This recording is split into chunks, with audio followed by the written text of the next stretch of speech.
Je m'appelle Lara, et j'ai 28 ans. J'habite dans un petit quartier tranquille, avec de petites maisons, des pelouses verdoyantes, et des gens sympathiques qui vous saluent de la main quand vous passez. C'est le genre d'endroit où rien d'important ne se produit, jusqu'à ce que ça arrive. Et, pour moi, tout a commencé avec Don, mon voisin de 60 ans. Don habitait à côté, avec sa femme Margaret. Ils étaient mariés depuis plus de 30 ans, et, de l'extérieur, ils semblaient un couple normal. Don était grand, avec des cheveux gris et un sourire aimable qui rassurait.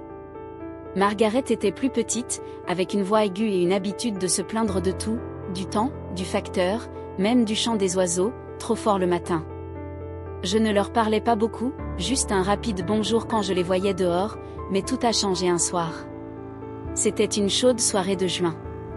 Le soleil venait de se coucher, et j'étais assise sur ma véranda, avec un verre de thé glacé, à regarder les lucioles scintiller dans le noir. C'est alors que Don s'est approché. Il avait l'air fatigué, les épaules affaissées, comme s'il portait quelque chose de lourd. Il s'est arrêté au bord de mon jardin, et a dit « Dis donc, Lara, on peut parler ?»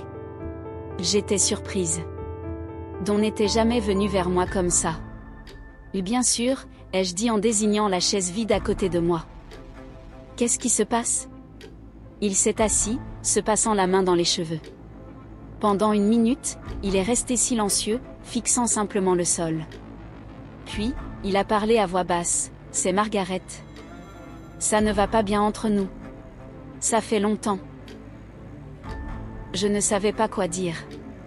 Je les avais entendus se disputer parfois. Sa voix forte transperçait les murs fins de nos maisons, mais je me disais que c'était comme ça que les gens mariés étaient après tant d'années. « Je suis désolée », ai-je fini par dire. « Que puis-je faire ?» Il m'a alors regardé, ses yeux bleus accrochant la lumière de ma lampe de Porsche. « Peut-être que oui, a-t-il dit. J'ai juste besoin de parler à quelqu'un qui m'écoute. » C'est comme ça que tout a commencé, simple, innocent. Du moins, c'est ce que je me suis dit. Don est venu ce soir-là, l'air épuisé, comme un homme qui porte trop de poids sur ses épaules. Nous nous sommes assis sur mon vieux canapé, la pièce faiblement éclairée par une seule lampe, et avons discuté pendant des heures. Il s'est ouvert d'une manière que je n'aurais jamais imaginée. Il m'a parlé de Margaret, comment ils étaient heureux autrefois, comment ils rêvaient autrefois de faire le tour du monde ensemble, mais maintenant, ils supportaient à peine d'être dans la même pièce sans qu'une dispute éclate. Sa voix était lourde de non-dits, de regrets. Elle s'en fiche maintenant, admit-il en fixant le sol, plus comme avant. J'écoutais, hochant la tête au bon moment, posant des questions, offrant de petites assurances, comme tout bon voisin devrait le faire. Mais, quelque part dans le silence entre ces mots, je le sentais, l'attrait de quelque chose de dangereux, quelque chose qu'aucun de nous n'était prêt à nommer. Quand il se leva enfin pour partir, il hésita à la porte, ses lèvres s'étirant en un sourire fatigué. « Merci, Lara, dit-il doucement. Tu es une bonne fille. » Et, comme ça, il était parti, laissant derrière lui le léger parfum de son eau de Cologne, et l'écho d'un moment qui n'aurait dû signifier rien, mais, au fond, je savais que cela signifiait tout. Mais il est revenu la nuit suivante, et la nuit d'après. Bientôt, ce ne fut plus seulement une fois de temps en temps, mais chaque nuit, comme sur des roulettes. Un léger coup à ma porte, après que Margaret fut couchée. Une présence familière se glissa dans mon univers, comme s'il y avait sa place. Nous nous asseyions sur ma véranda, à la lueur des lampadaires, où nous nous enfoncions dans le canapé de mon salon faiblement éclairé, parlant de tout et de rien. Sa voix avait le don de combler le silence, rendant la nuit moins solitaire. Il me racontait des histoires de ses années de mécanicien, des longues heures passées sous le capot de voitures que personne ne pensait pouvoir refaire, de ses enfants, maintenant adultes et vivant leur propre vie, trop occupés pour venir souvent me voir. Et puis, il y avait les moments drôles, comme la fois où il a mis le feu à son garage en essayant de réparer une tondeuse à gazon, son rire bas et rauque portant le poids d'une vie bien remplie. J'ai commencé à attendre ses visites avec impatience, à compter les heures jusqu'à ce léger coup frappé à ma porte. Ça faisait du bien d'avoir quelqu'un là, quelqu'un qui voulait être près de moi, qui préférait m'accompagner à un livre de l'autre côté de la rue. Je n'ai pas réfléchi à ce que cela signifiait, je ne me suis pas laissé faire, j'ai juste laissé faire. Puis, un soir, Tout a changé. Il était tard, peut-être 23 heures. Don a frappé à ma porte comme d'habitude, mais il avait l'air différent, nerveux, presque tremblant. Je l'ai laissé entrer, et il s'est assis sur mon canapé en se frottant les mains point. Lara, a-t-il dit. J'ai quelque chose à te dire. D'accord, ai-je dit en m'asseyant en face de lui. Qu'est-ce qu'il y a? Il a pris une grande inspiration. Margaret. Elle ne me satisfait plus, pas comme un homme en a besoin. Je me suis figée, mon cœur s'est mis à battre la chamade. Je n'étais pas stupide, je comprenais ce qu'il voulait dire, mais je ne m'attendais pas à ce qu'il me le dise. Oh, ai-je dit d'une voix faible. Je suis désolée. Il a secoué la tête. Non, ne sois pas désolée, ce n'est pas ta faute. C'est juste que, j'ai pensé à toi, beaucoup. Tu es jeune, belle, pleine de vie, tout ce qu'elle n'est pas. Je le fixais du regard. L'esprit s'emballe. Don avait 60 ans, j'en avais 28. Il était marié, j'étais célibataire. Ce n'était pas censé arriver. Mais il s'est penché plus près, ses yeux se sont rivés sur les miens, et m'a dit, Lara, j'ai besoin de toi. J'aurais dû dire non, j'aurais dû lui dire de rentrer chez sa femme, mais je ne l'ai pas fait. Peut-être était-ce dû à sa façon de me regarder, comme si j'étais la seule personne au monde qui comptait, peut-être était-ce parce que j'étais seule depuis si longtemps, et que j'en avais assez, ou peut-être que j'avais juste pitié de lui. Quoi qu'il en soit, j'ai hoché la tête. Et, ce soir-là, Don n'est pas rentré. La première fois fut étrange, hésitante, gênée, d'une manière qui me fit frissonner. Don était doux, voire prudent, mais je voyais bien que ce n'était pas quelque chose qu'il avait fait depuis longtemps. Ses mains tremblaient légèrement en caressant ma peau, sa respiration était saccadée, comme s'il redécouvrait quelque chose qu'il avait perdu. Nous étions dans ma chambre, l'air était lourd de silence, la seule lumière provenant de la faible lueur du lampadaire extérieur. Les rideaux étaient tirés, nous isolant du reste du monde, donnant l'impression que rien d'autre n'existait au-delà de ces 4 murs. Je me suis dit que tout allait bien, que je faisais quelque chose de bien, quelque chose que Margaret ne voulait plus ou ne pouvait plus faire pour lui. Alors je lui ai donné ce dont il avait besoin, ou du moins ce qu'il disait d'avoir besoin. Une fois terminé, il m'a serré contre lui, ses bras m'entourant comme s'il avait peur que je disparaisse. Ses lèvres ont effleuré mon oreille, sa voix basse est chargée de quelque chose que je ne parvenais pas à nommer. « Tu es incroyable, Lara », murmura-t-il. Tellement meilleure qu'elle. Au début, une lueur de fierté s'alluma en moi, je l'avais rendu heureux, j'avais comblé le vide dont il avait si souvent parlé. Mais, sous cette satisfaction passagère, quelque chose d'autre s'éveillait, quelque chose de plus lourd, de troublant, une voix douce, au fond de moi, me murmurait que j'avais franchi une limite que je ne pourrais jamais franchir, que, peu importe le nombre de fois où il m'avait serré dans ses bras, le nombre de fois où il avait murmuré mon nom dans le noir, j'avais changé quelque chose en moi pour toujours. Pourtant, Don revenait sans cesse. Chaque soir, après que Margaret s'était endormie, il se glissait par ma porte comme une ombre, avançant avec une assurance tranquille qui me ravissait et me déstabilisait à la fois. Sa présence était devenue familière, attendue, comme le tic-tac d'une horloge, ou le murmure du vent contre ma fenêtre. La question n'était plus de savoir s'il viendrait, mais quand. C'était devenu notre rituel, un accord tacite qu'aucun de nous n'osait reconnaître à la lumière du jour. En public, nous jouions nos rôles à la perfection, de simples voisins échangeant des plaisanteries, hochant la tête en passant, discutant de la météo ou de l'état du quartier. Mais, lorsque le soleil disparaissait à l'horizon, et que le monde s'assombrissait, tout basculait. La nuit, il n'y avait que nous. L'espace entre nous crépitait d'une chose innommée, dangereuse, et pourtant enivrante. Durant ces heures volées, il n'était pas Don, le mari vieillissant, prisonnier d'un mariage sans amour, et je n'étais pas Lara, la fille silencieuse, avec trop de temps et trop de pensées. Nous sommes devenus quelque chose de complètement différent, quelque chose de secret, d'interdit. Et, même si cela semblait mal, aucun de nous ne voulait s'arrêter. Il m'a dit que j'étais bien plus que bien, meilleure que Margaret ne l'a jamais été, murmura-t-il contre ma peau, sa voix chargée de quelque chose que je priais pour de l'amour, même quand nous étions jeunes. Ces mots ont rallumé quelque chose en moi, quelque chose d'excitant, de dangereux. J'ai commencé à le croire, je voulais le croire. Parce que, quand il me regardait comme ça, quand il murmurait que je le faisais revivre, comme s'il n'était pas un vieil homme attendant de disparaître, je me sentais puissante, spéciale.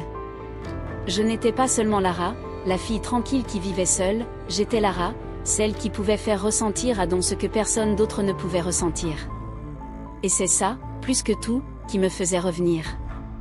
Mais les secrets ne restent pas secrets éternellement. Un matin, j'étais dehors en train d'arroser mes fleurs, quand Margaret est arrivée. Elle était rouge, les yeux plissés. « Lara » a-t-elle lancé d'un ton sec. « Qu'est-ce qui se passe entre toi et mon mari ?» J'ai failli lâcher l'arrosoir. « Qu'est-ce que tu veux dire ?» ai-je demandé en essayant de paraître calme. « Ne fais pas l'idiote » a-t-elle dit. Il se comporte bizarrement, il sourit davantage, il fredonne, et je l'ai vu marcher vers ta maison la nuit. Que fais-tu avec lui ? Mon estomac s'est noué. Je ne pensais pas qu'elle remarquerait. Rien, ai-je menti.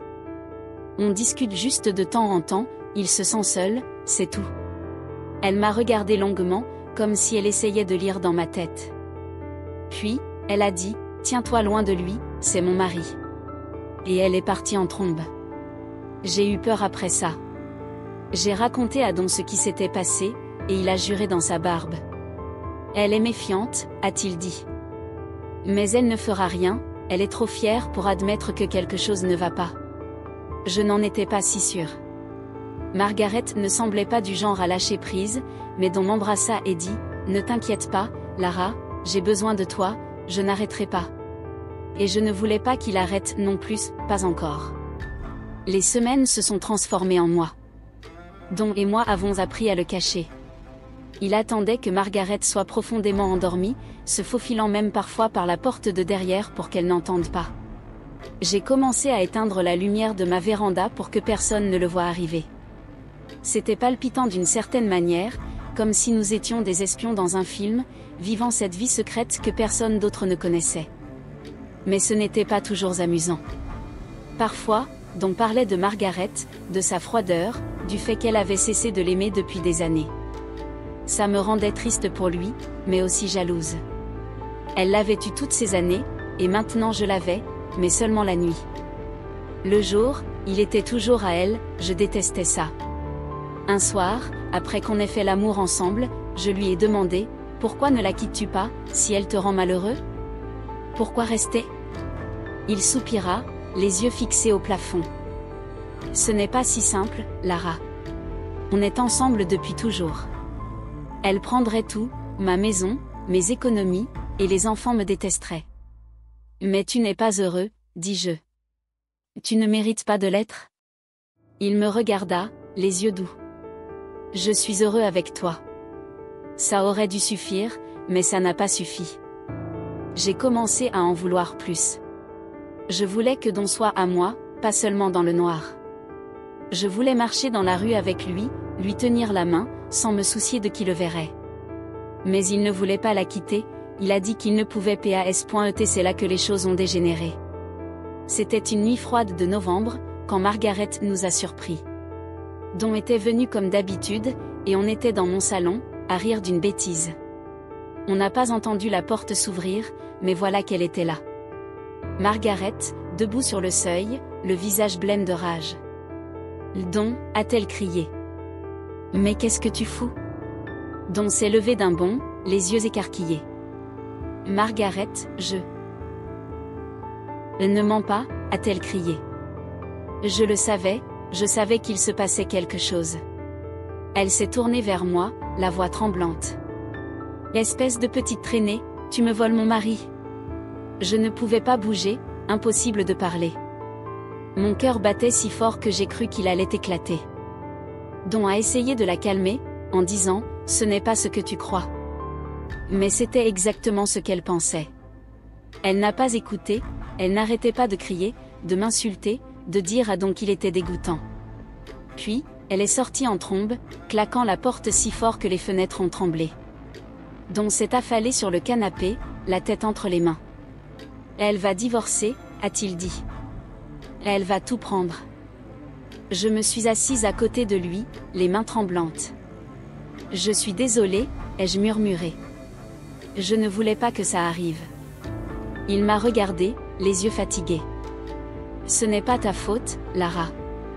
Je le voulais, je le veux toujours. Mais je n'en étais plus sûre. La culpabilité me rongeait. Les mots de Margaret résonnaient dans ma tête, voleuse, briseuse de ménage. Étais-je vraiment comme ça? Je m'étais dit que j'aidais Don, que je lui donnais ce dont il avait besoin, quelque chose que moi seule pouvais lui offrir. Mais maintenant, ça me semblait mal, sale. Les jours suivants furent chaotiques. Margaret n'a pas perdu de temps, elle a mis Don dehors, et il s'est présenté à ma porte avec une valise, demandant à rester. Je l'ai laissé entrer, que pouvais-je faire d'autre? Mais ce n'était plus pareil. L'excitation avait disparu, maintenant c'était réel, et le réel était compliqué. Margaret l'a dit à tout le monde, voisins, amis, même les enfants de Don. Bientôt, tout le quartier a su.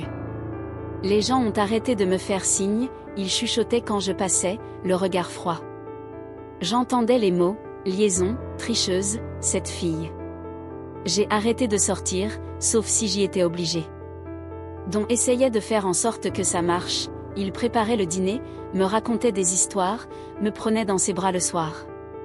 Mais je voyais la tension sur son visage.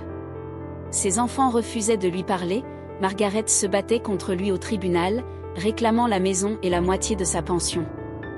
Il perdait tout, et je ne pouvais m'empêcher de penser que c'était ma faute. Un soir, je n'en pouvais plus.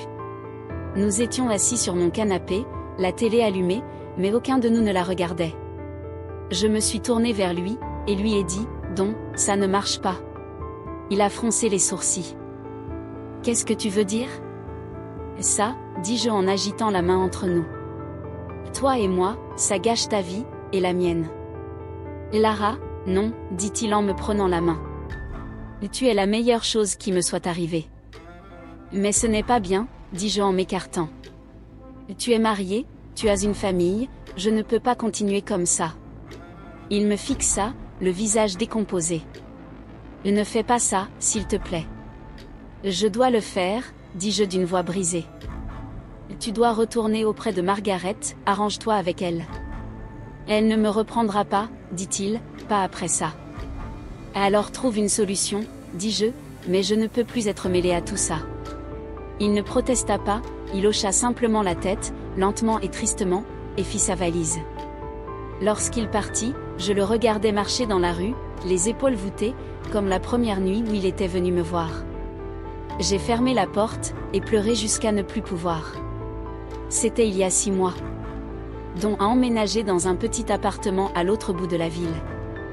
Margaret a gardé la maison, et, d'après ce que j'ai entendu, elle va bien, en colère, mais bien.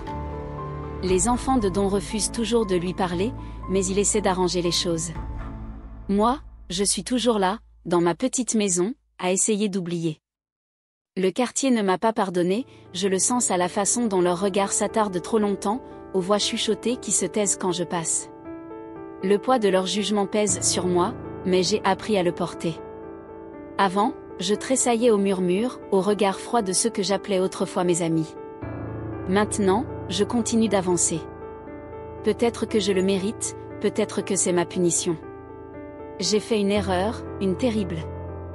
À l'époque, je pensais aider Don, lui donner quelque chose dont il avait besoin, quelque chose que moi seule pouvais lui offrir. Mais je le vois maintenant, je ne l'ai pas sauvé, je l'ai ruiné. Je nous ai ruinés. Parfois, je le revois encore. Il passe dans cette vieille voiture cabossée, celle qui nous emmenait pour d'interminables balades nocturnes, celle qui était autrefois comme une seconde maison.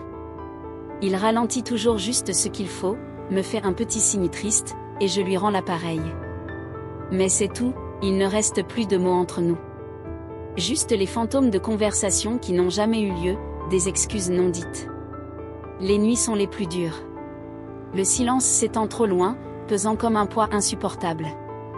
Pas de rire, pas de secrets murmurés, pas de Don prononçant mon nom. Juste moi, mes regrets, et les souvenirs auxquels je ne peux échapper. C'est peut-être comme ça que ça doit être. C'est peut-être ce que je mérite.